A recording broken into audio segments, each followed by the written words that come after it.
इस छत्तीसगढ़ को मैं अपने जीवन में ही नहीं, कांग्रेस के इतिहास में भूल नहीं सकते, क्योंकि आपने कांग्रेस का अध्यक्ष मुझे यहां से चुना, सिर्फ वोट ही नहीं डाला, लेकिन आपने सारे हिंदुस्तान के लोगों को यहां पर बुलाकर अपनी शक्ति और अपना जितना कुछ प्रदर्शन करना था वो सभी सारे देश के लोगों को आपने बताया। कांग्रेस यहां सिर्फ मजबूत नहीं, इतना मजबूत है, उस कांग्रेस के शक्ति को कोई तोड़ नहीं सकता। ऐसी छवि आपने बनाई है और यहीं से मैं कांग्रेस अध्यक्ष के नाते बाहर निकला। निकलने के बाद मेरे सामने दो चुनाव आए, एक हिमाचल का और दूसरा कर्नाटक का। हमने पूरी कोशिश की और आपके आशीर्वाद से हमने दोनों स्टेट भारी बहुमत से जीते और ये जो शक्ति मिली है, ये शक्ति छत्तीसगढ़ के लोगों के वजह से मिली है और इसको हम आगे बढ़ाते रहेंगे।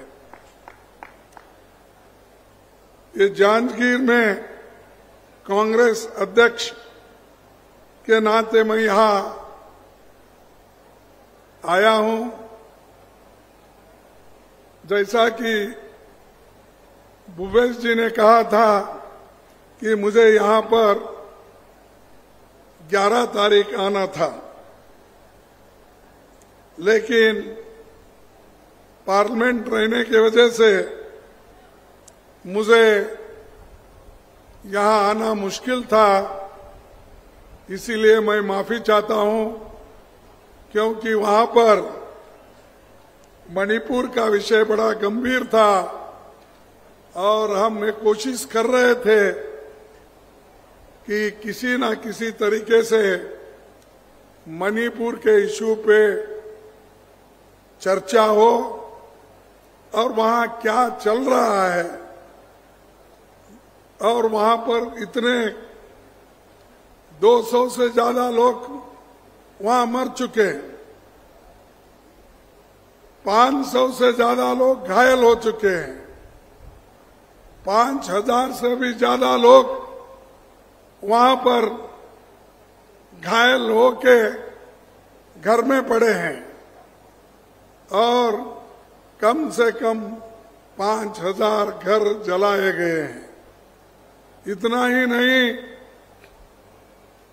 50-60 हजार लोग अपना घर बार छोड़ के दूसरे टेंटों में जाके बसे हैं। तो हम ये चाहते थे कि भी इस देश का प्रधानमंत्री मोदी जी अपना मुंह खोलेंगे, कुछ लोगों को बताएंगे वहां के स्थिति को, क्योंकि राहुल गांधी जी खुद वहां जाके आए, उन्होंने वहां की हालात को देखा, लोगों से मिले, बच्चों से मिले, महिलाओं से मिले और अनेक लोगों से उन्होंने मिला, विद्यार्थियों से मिले, मिलकर वहां के हालात उन्होंने प्रेस के जरिए अपनी बयान जाहिर की। लेकिन हम ये सुनना चाहते थे, प्रधानमंत्री हमेशा ये कहते हैं कि मैं 140 करोड़ का प्रतिनिधि हूं, इस देश का नंबर 1 मैं लीडर हूं, तो हम ये चाहते थे कि भाई 140 करोड़ जनता का नेता पार्लियामेंट में आके, राज्यसभा में आके अपने बात को रखेंगे, इसलिए हम पूरी कोशिश किए, लेकिन उन्होंने आए नहीं। और जब वोट ऑफ नो कॉन्फिडेंस मजबूरी में हमको लाना पड़ा, क्योंकि हम ये चाहते थे कि वहां कितने लोग मर चुके हैं, दंगे कैसे हुए, किस किस का हाथ उसमें है, ये सारी चीजें जानने के लिए हमने बारीकी से कोशिश भी की, लेकिन उन्होंने अपना मौन नहीं तोड़ा, चुप्पी बैठ गए। और वो बाद में हमको बदनाम करने के लिए वो बोले कि हम चर्चा के लिए तैयार है।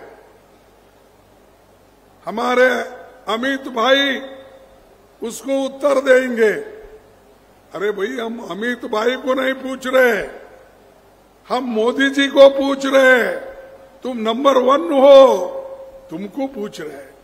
बाकी के तो होम मिनिस्टर है, डिफेंस मिनिस्टर है, अलग अलग मंत्रीगण है, उससे हमारा वास्ता नहीं है, क्योंकि कैप्टन एक होता है। और जैसा कि यहां पर भूपेश भाई है और उसके मंत्रिमंडल के लोग हैं, वैसा ही प्रधानमंत्री है और उसके मंत्रिमंडल के लोग हैं। लेकिन सब आपके पास सीबीआई है, आपके पास सीआईडी है, और आपके पास ये जो इंटरनल सिक्योरिटी के एडवाइजर्स होते हैं, वो लोग भी आपको सारा इंफॉर्मेशन देते हैं। इसीलिए हम ये चाहते थे कि वो खुद आकर बयान करे, वो नहीं कर सके।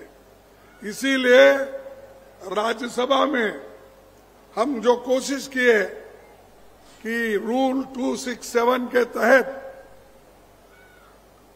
चर्चा हो, तो बहुत से लोगों को ये रूल 267 क्या है इसका अंदाजा नहीं रहता। लेकिन 267 और उन्होंने जो चर्चा करने के लिए तैयार हो गए थे, वो सिर्फ 176 में हो गए थे। यानी उसमें घंटा, 1.5 घंटा, 2.5 घंटा, इससे ज्यादा नहीं।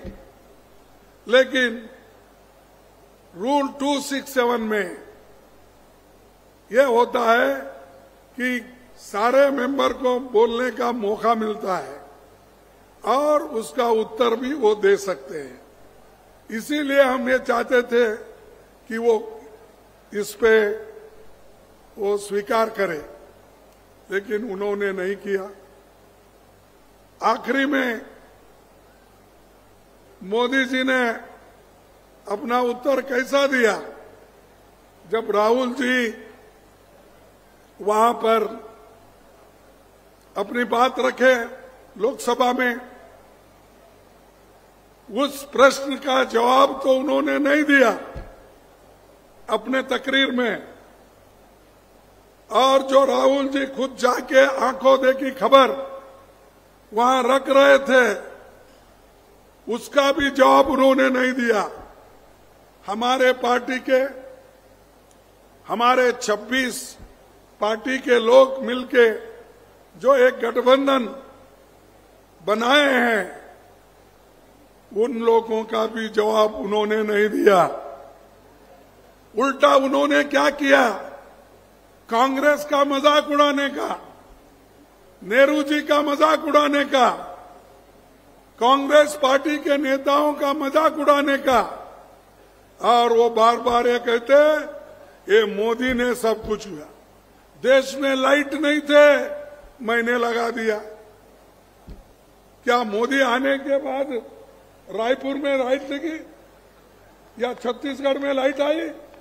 अब बोलिए, स्कूल मोदी आने के बाद खुल गए, क्या उसके पहले नहीं थे स्कूल? अरे मोदी जो पढ़े, शाह जी जो पढ़े, ये सब हमारे स्कूल में ही पढ़े, नहीं तो क्या कहा ये लंदन जाके पढ़े? क्या ऑक्सफोर्ड स्कूल में जाके पढ़ के आए? अरे हमारे सरकारी स्कूल में ही पढ़े। या नहीं है तो हमारे लोग जो स्कूल निकालते थे उसमें पढ़े। और ये लोग पूछते हैं हमको, अरे गिलास में दो भाई। तो ये लोग हमको पूछते हैं, कांग्रेस पार्टी 70 साल में क्या की? 70 साल में हमने यही किया, तुम लोगों को पढ़ाया, लिखाया, मंत्री बनाया, मुख्यमंत्री बनाया, अरे अब देश के प्रधानमंत्री भी बन गए। और हमको पूछते हैं क्या? हमने तो सब कुछ करके रखा है, तुम उस गादी पे आके बैठे हो और हमारा मजाक उड़ा रहे हो।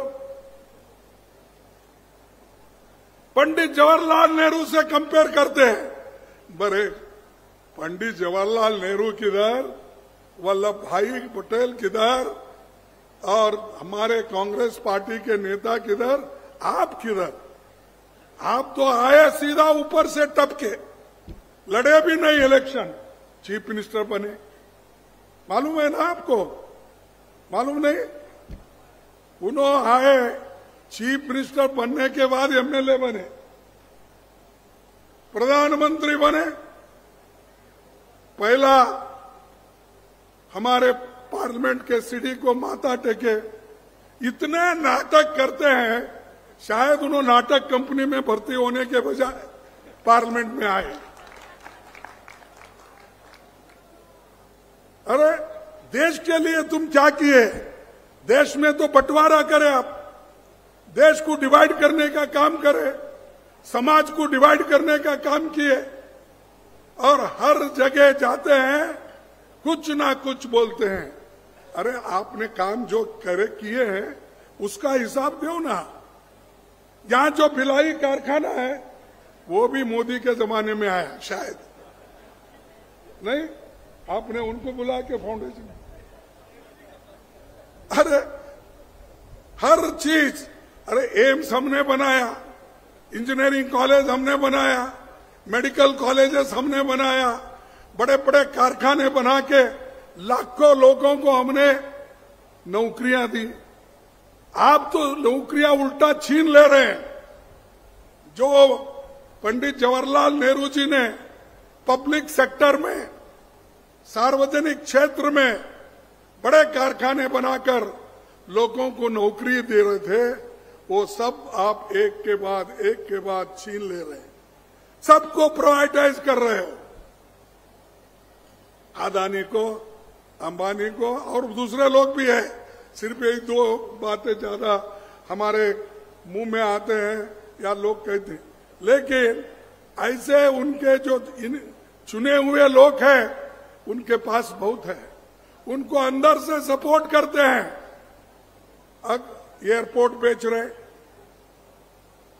हाईवे बेच रहे, पोर्ट बेच रहे, हर चीज बेच रहे हैं, और हम जो बना के रखे बेच के खाने का काम ये बीजेपी वाले कर रहे हैं।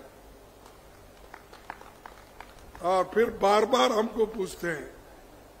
अब परसों मैं देखा एक अच्छी वहां पर रिहर्सल हो रही थी पार्लियामेंट में। मणिपुर में किसने बॉम्ब डाला? कांग्रेस ने डाला बोल के वो लोग बोलते थे। यानी प्राइम मिनिस्टर आवाज देते थे, पीछे के लोग जोर से पुकारते थे। अब हम ये पूछते हैं, भिलाई कारखाना किसने बनाया? बड़े बड़े जो हीराकुंड, भाखरा नानगल, बहुत से डैम किसने बनाया? अरे उन्होंने अपने आंख पे जो कपड़े पहनते हैं बड़े बड़े कपड़े के कारखाने, टेक्सटाइल मिल्स पहले किसने बनाया? फिर तुम्हारा क्या है भी? कपड़े हमारे, पढ़ना हमारा, स्कूल हमारा, और छत्तीसगढ़ में तो ये तो राइस बॉल, क्या बोलते हैं, धान का कटोरा। धान का कटोरा ही नहीं, धान का भंडार है ये। और धान का भंडार किसने बनाया? फिर क्या ये 9 साल में ही पूरा छत्तीसगढ़ में बना है क्या? नो, ऐसी छोटी छोटी बातें पार्लियामेंट में कहकर लोगों को गुमराह करना। अरे जिस देश में खाने के लिए अन्न धान्य की कमी थी, अमेरिका से गेहूं मंगाकर लोगों को राशन के दुकान में देते थे।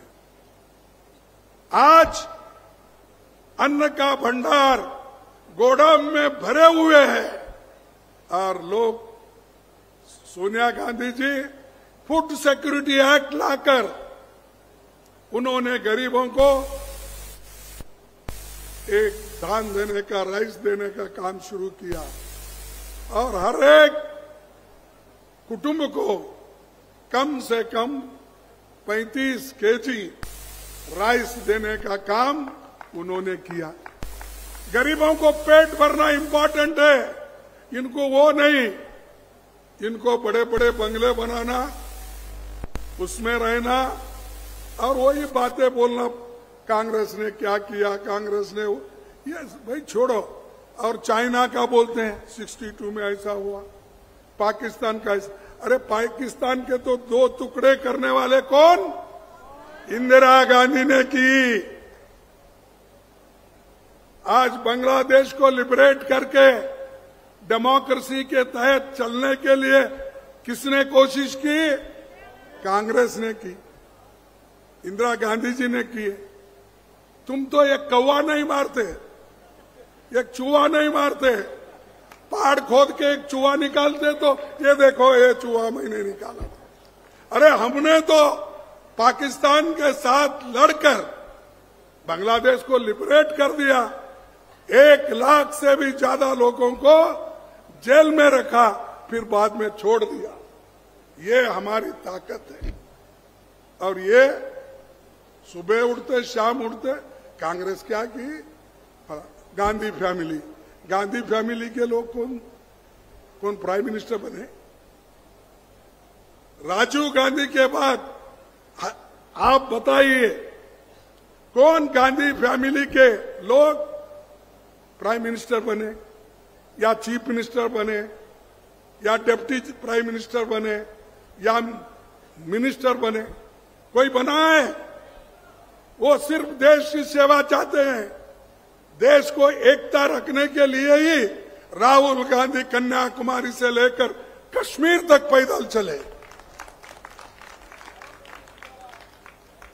शांति के लिए। और उनको भी ये बोलते हैं कि एक वंशवाद, अगर वो बीजेपी में तो इतने वंशवाद है, कोई चीफ मिनिस्टर का बेटा है, कोई भाई है, फलाना है, उधर नजर नहीं जाता उनको। सिर्फ उनको नजर किधर है कि इधर राहुल गांधी, सोनिया गांधी, इधर देखो।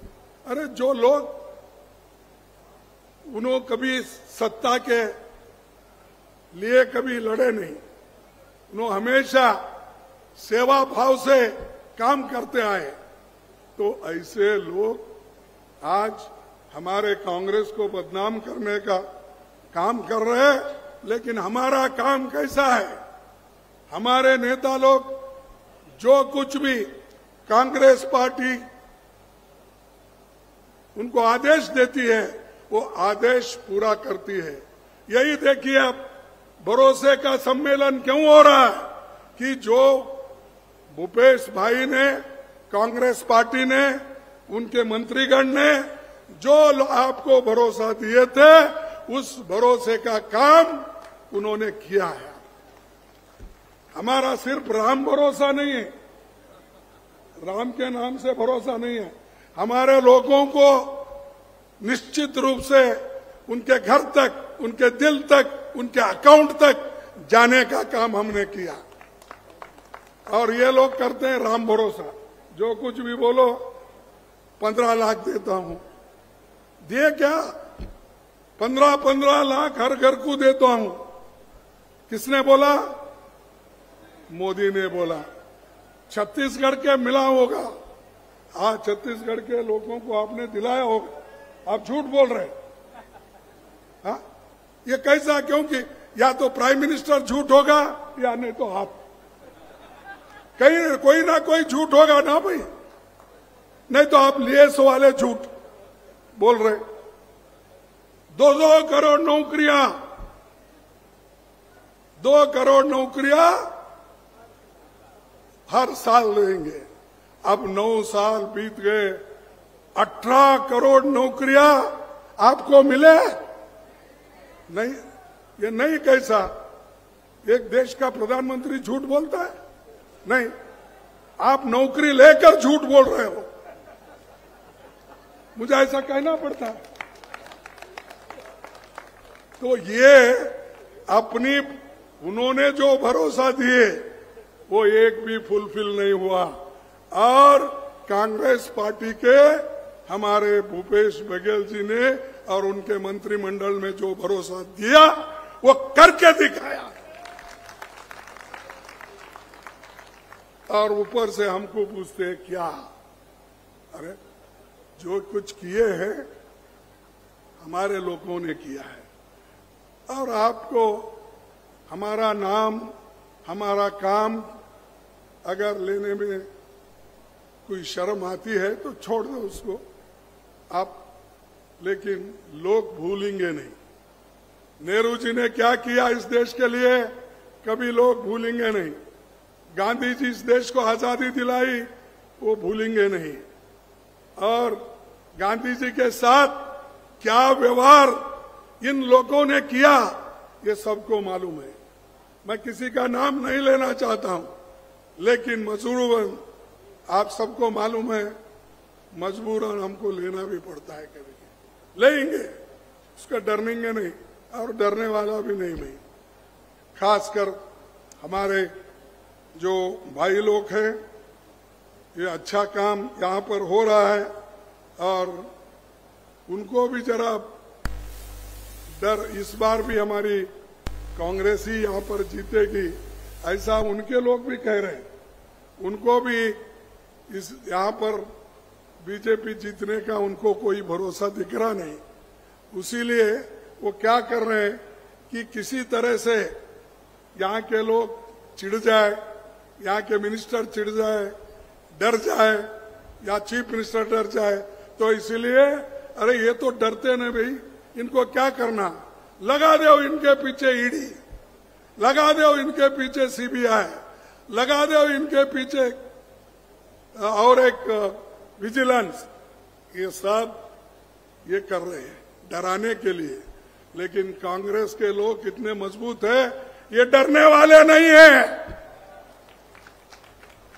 अरे हम तो आजादी, फांसी के फंदे पे चढ़ के आजादी लाए ना, हम ब्रिटिश को डरे नहीं, तुमको डरते।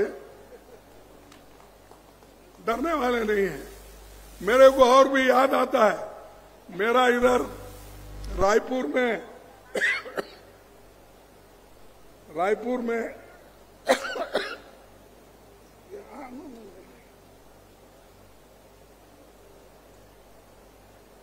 रायपुर में हमारी मीटिंग चल रही थी।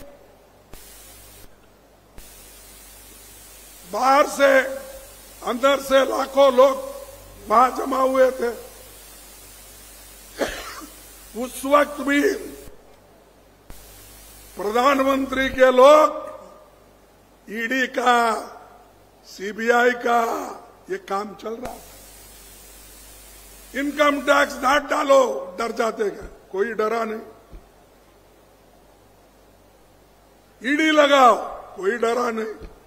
तो वो जो सम्मेलन चला 3 दिन तक, कोई हिला नहीं, डरा नहीं। ऐसा थोड़ी गांधी जी के सिपाही, नेहरू जी के सिपाही से थोड़ी ही डरने वाले। जो इंदिरा गांधी ने इस देश को एकता रखने के लिए अपनी कुर्बानी दी, राजीव गांधी दिए, वो लोग डरेंगे नहीं। तो मैं ज्यादा वक्त नहीं लेता, क्योंकि मेरे को थोड़ा खांसी हो गई है, क्योंकि ये पार्लियामेंट में हमेशा कभी ज्यादा बोलने से मुश्किल भी होता है, ऐसा एक बार। लेकिन यहाँ पर का मैं और एक विशेष करके ये कहूंगा कि ये जो अपना यहाँ एक पवित्र स्थल है, महान नायिका, संसदविद, समाज सुधारक स्वर्गवासी मिनी माता जी को अपनी श्रद्धांजलि देता हूं। वो 52 से लगातार 70 तक एमपी रहे और समाज सेवा की, इसीलिए मैं उनको प्रणाम करता हूं। और वो इस इलाके में जो सामाजिक सुधार का काम किए, इसीलिए मैं उनको, उनके फैमिली को या उनके वंशजों को और जो इस जंजगीर के निवासी है, उन सबको मैं मेरे तरफ से नमन करता हूं। दूसरी बात यह है, लोकहित में जो हमारे पार्टी के लोग काम कर रहे हैं, ये बहुत बड़ा काम यहां हो रहा है। मैं समझता हूं ये जो कार्यक्रम छत्तीसगढ़ के मंत्रिमंडल ने दिया है, कांग्रेस ने दिया है, शायद भारत में किसी के सरकार, कोई स्टेट गवर्नमेंट इतनी नहीं दी। राशन लो, कपड़े लो, और यहां तक कि किसानों का कर्ज माफ, जो राहुल गांधी जी का एक सपना था, वो कहते थे उस वक्त अपना हर एक को इनकम होना, एक न्याय स्कीम। तो न्याय स्कीम को इन्होंने तो इम्प्लीमेंट कर ही दिया है, दूसरे जगह नहीं हुआ।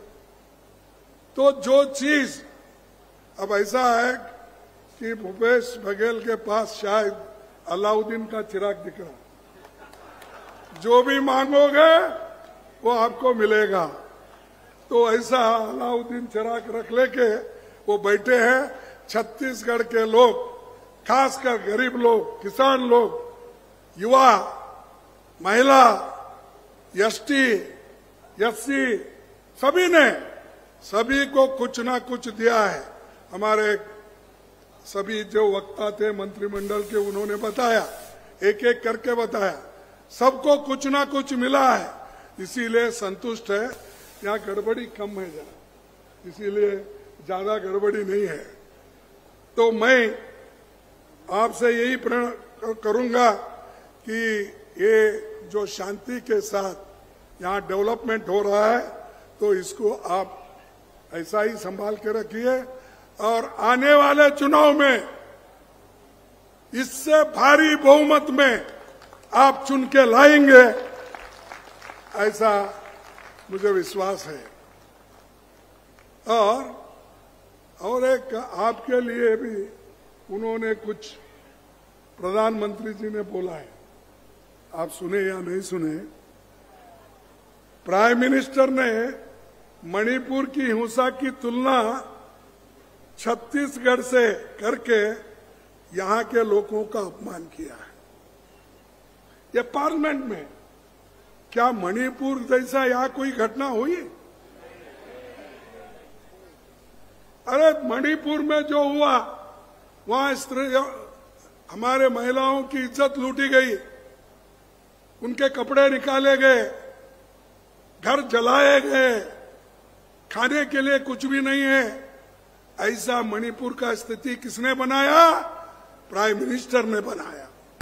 वहां जाने के लिए डर रहे हैं, क्यों नहीं गए?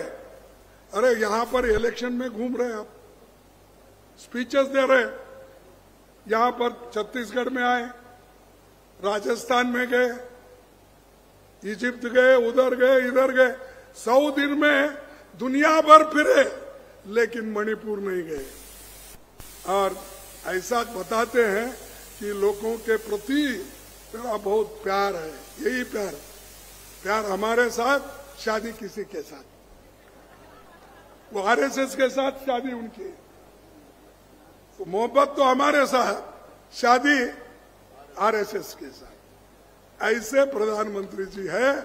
और ये प्रधानमंत्री जी हमेशा अब तुलना करते हैं छत्तीसगढ़ से। छत्तीसगढ़ इतना पीसफुल है, अच्छी सरकार है, यहां पर हर चीज की जो कहते हैं वो मुहैया करके दिए हैं। लेकिन ये बात पार्लियामेंट में बोल रहे हैं तो आप देखिए ये लोग किस तरह से हमको नीचा दिखाने की कोशिश करते हैं। तो आखिरी में मैं ये कहूंगा कि जो सारी चीजें बहुत से महंगाई है, महंगाई के बारे में इन्हें सोचते नहीं, एम्प्लॉयमेंट के बारे में सोचते नहीं, लोग भूखे मर रहे उसके बारे में सोचते नहीं। सिर्फ उनकी सोच एक ही है, फिर एक बार मैं कैसा चुन के आऊं। इसीलिए हर स्टेट घूम रहे हैं, हर जगह जा रहे हैं, ये उनका काम है। और दूसरा, ये बहुत से जगह अकाल गिरा है, ड्रॉट है, लोग भूखमरी से लोग बहुत तंग आए हैं। उनके बारे में उन्होंने कुछ नहीं बोला। लाखों शरणार्थी मणिपुर में रोजी रोटी का इंतजार कर रहे, इसके लिए उन्होंने कुछ इंतजाम नहीं किया।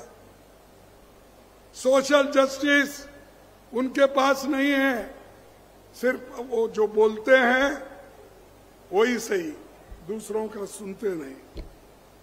बैंकों, कोयला खनिजों को उन्होंने, हमने जो राष्ट्रीयकरण किया था, उन्होंने अब प्राइवेट को एक एक करके बेच रहे।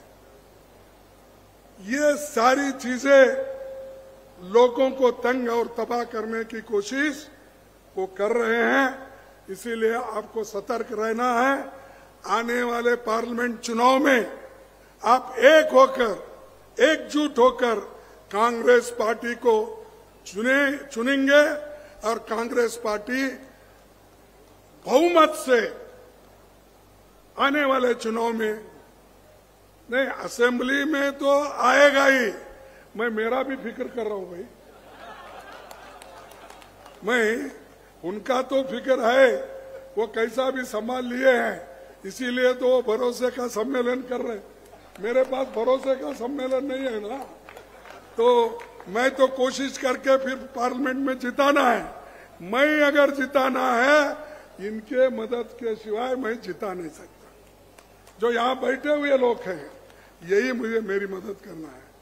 तो इसीलिए पहले तो इनका है, तो ये लोग मेहनत करेंगे, करने वाले हैं। तो इसीलिए मुझे पूरा यकीन है कांग्रेस पार्टी फिर से सत्ता में यहाँ आएगी और बीजेपी को यहाँ कुछ नहीं मिलने वाला। 1-2-4 सीट मिले तो बहुत हो गए, पहले से ज्यादा अगर लिए तो 2-4 सीट ही बचते हैं। नहीं तो आप बोलेंगे खुश होकर तो हम इतना जीत रहे, 1-2 दान में देंगे, ऐसा मत करो, वो बड़े खतरनाक होते हैं। तो ये बात है, इसीलिए हमको पार्लियामेंट इलेक्शन बड़ा भी महत्व है। असेंबली तो महत्व है ही है, पार्लियामेंट इसलिए महत्व है कि हमको देश के संविधान को बचाना है, इस देश के डेमोक्रेसी को बचाना है। इसीलिए हमको पूरे देश में काम करना है। अब हम मुंबई में और एक मीटिंग रखे हैं 31 और 1 को, वहां लोग फिर 26 पार्टी के लोग जुड़ेंगे और हम सब जनता को ये दिखाना है कि हम मिलके काम कर रहे हैं और आगे आने वाले दिनों में जो कांग्रेस पार्टी और दूसरे पार्टियां मिलके बीजेपी को हराने की पूरी ताकत लगाएंगे। ऐसे में कहते हुए आपने बड़े शांति के साथ 2 शब्द हमारे सुने, इसीलिए मैं आप सबको धन्यवाद देता हूं। और आपके जो मेहनत करके इतना सब कुछ किया है और इतने लोगों को बुलाए, इतने कार्यक्रम है, मैं समझता हूँ 4,000-5,000 का तो हमारे चीफ मिनिस्टर ने फाउंडेशन स्टोन डलवाए, वो सब काम जल्दी हो जाएंगे और शुरू भी हो जाएंगे, ऐसी मैं विश्वास रखते हुए मेरे भाषण को समाप्त करता हूं। जय हिंद, जय छत्तीसगढ़।